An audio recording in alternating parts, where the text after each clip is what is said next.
chơi đàn đá siêu thế.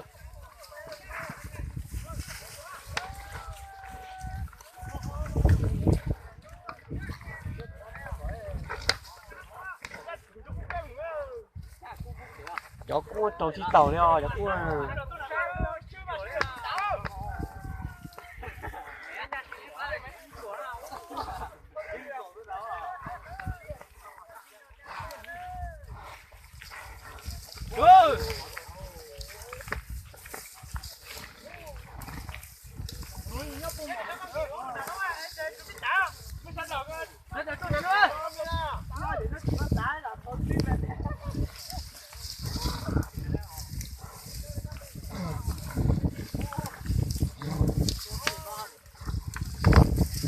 Đừng cho chị con rồi, đừng cho.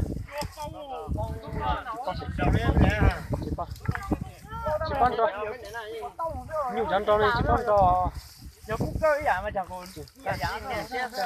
Đừng cho chị con tao thử xem. Chị con một thằng đây.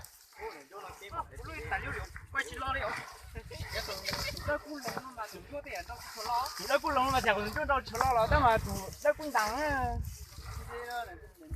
Tôi đặt ai quên mẹ lại em. Tôi bung màu á.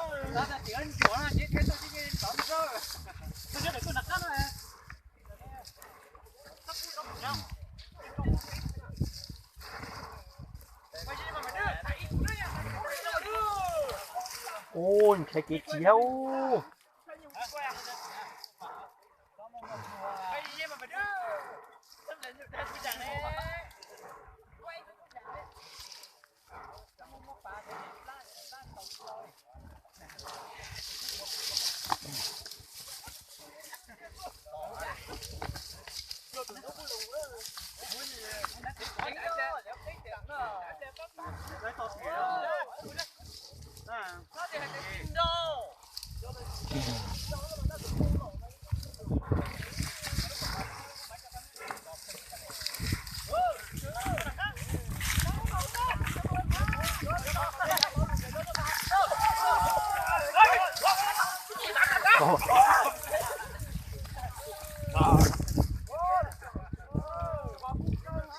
Mày để mày cho nhiều.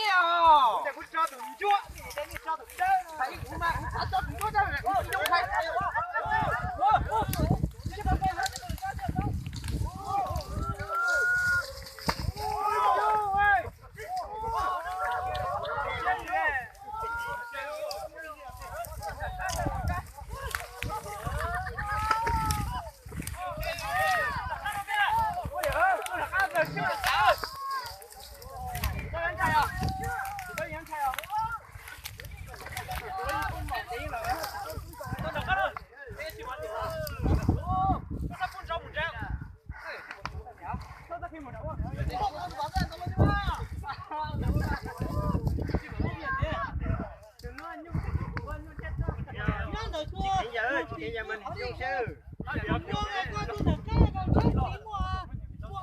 Đang giờ cho tụi tôi giờ tụi nó chỉ lửa rồi.